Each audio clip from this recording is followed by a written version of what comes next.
Welcome to part 2 of closest pair problem. In the last part, we learned about the definition of closest pair, and this part we learn the divide and conquer based order in log n time algorithm.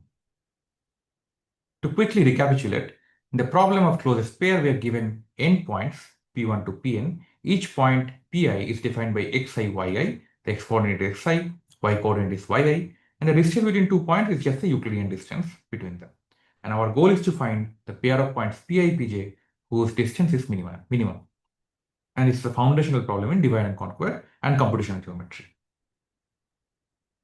Last time we talked about some approaches, and the issue was if you want to use divide and conquer, I want to divide into two parts of size n by 2, but then can I combine them in linear time? For that, first we set up the recursion. Assume that we have given points P, and for some subset of points P prime from P, it will contain two lists. One is Px prime, sorted list of P prime according to their x coordinates, and Py prime, sorted list of P prime according to y coordinates. And for each entry, we'll attach to each entry in each list is a record of the position of that point in both lists. So an example, let's say all these 4 points that we had in the previous example, is 1, 8, 2, 5, 4, 7, and 60. There are 4 points, and therefore assume that this is equal to P prime. So initially actually it's P. So in that case, we define Px and Py as follows. The first Px is we sort these points according to their x coordinates. Think of their projection along x axis and then consider them one by one. So here is P1, then P2, then P3, then P4. This is the sorted order, and then 1, 2, 4, 6 are the coordinates of these 4 points. Similarly, we can do it for y coordinates, that's Py. So now we take P4, P2, then P1 and sorry, P3 and P1 because figure does not look like, but it is 7, this is 8. These are the values, and this is saying that these two lists are kind of connected. We know which item has what position in which list. So P1, let's say here, and this P1, they have an edge, maybe both way, and here P4 and P4 is connected, P2 and P3 are connected. So they're connected. We know which entry is where in which list, let's say. Now the recursion works as follows.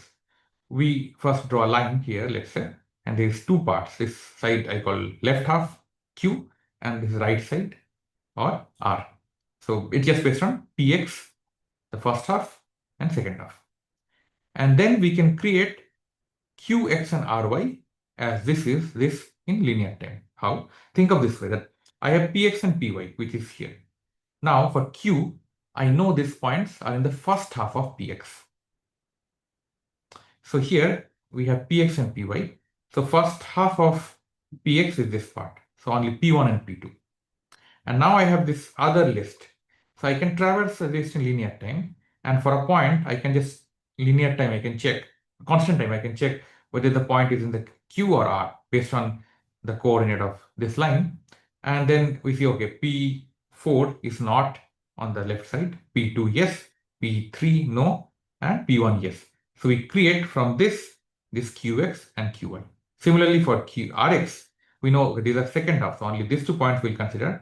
And then we traverse the list here, and we just delete the items which are not part of R, and we get Ry. So in linear time, we can do the scanning, and we can create Qx, Qy, Rx, Ry.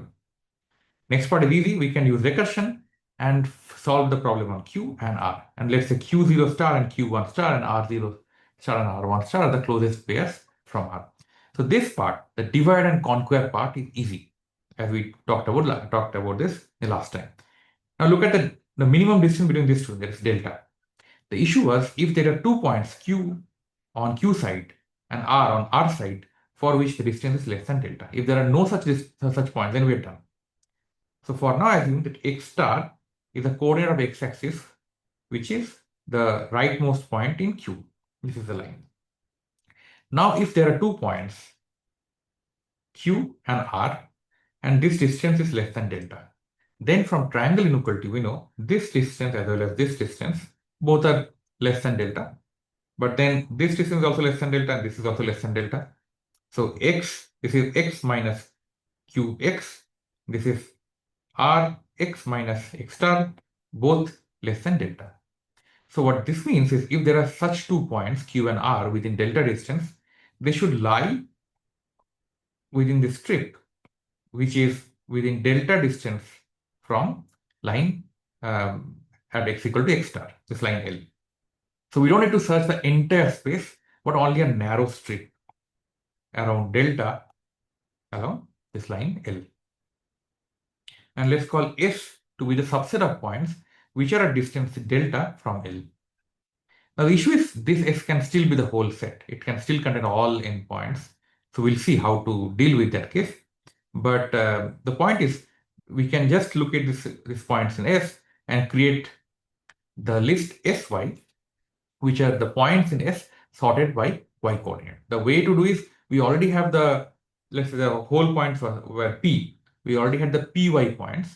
And now in constant time, we can check if the point, so we can traverse this list of Py from left to right. And for each point, in constant time, we can check whether that's in the strip or not. If it is not in the strip, we remove it. If it is in the strip, we continue it. And by that, by a single linear time pass, we can create Sy.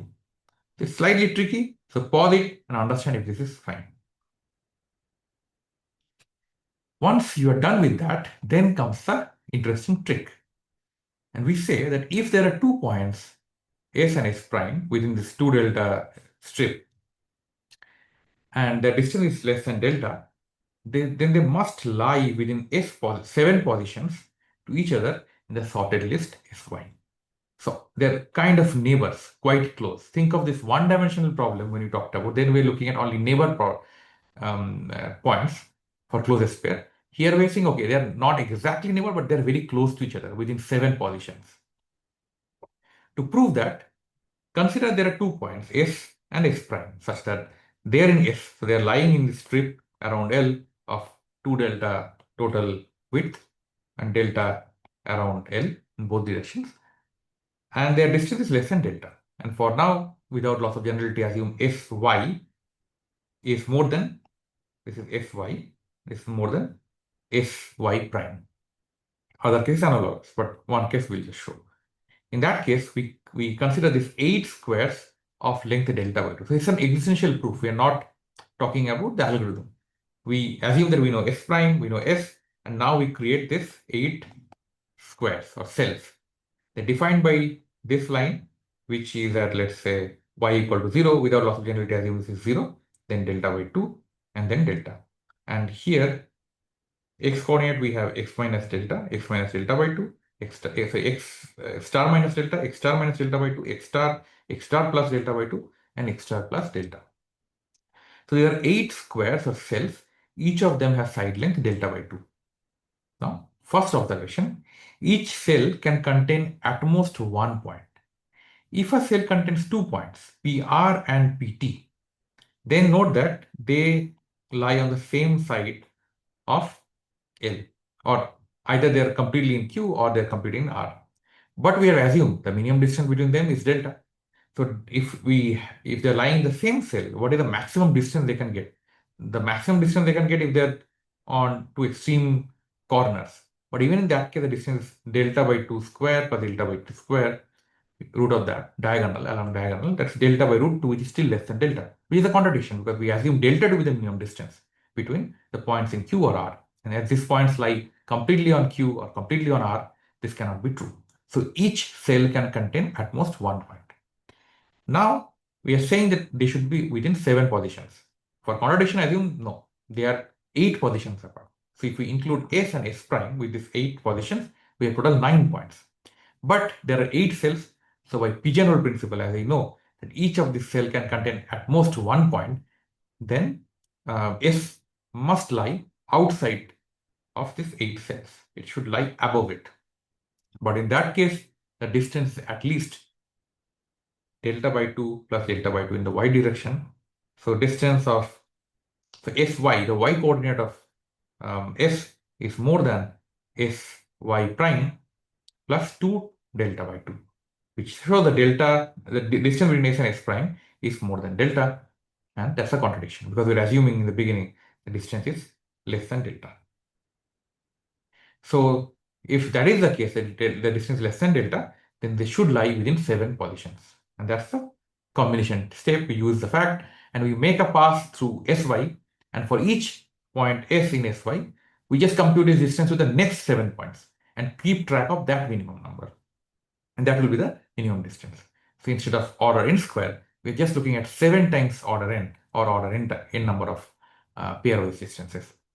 So this is very similar to 1D approach, but using the value of delta and special structure of S, we can do it in 2-dimensional as well. So in the next part, we'll recap this and look at the whole algorithm one time. Thank you.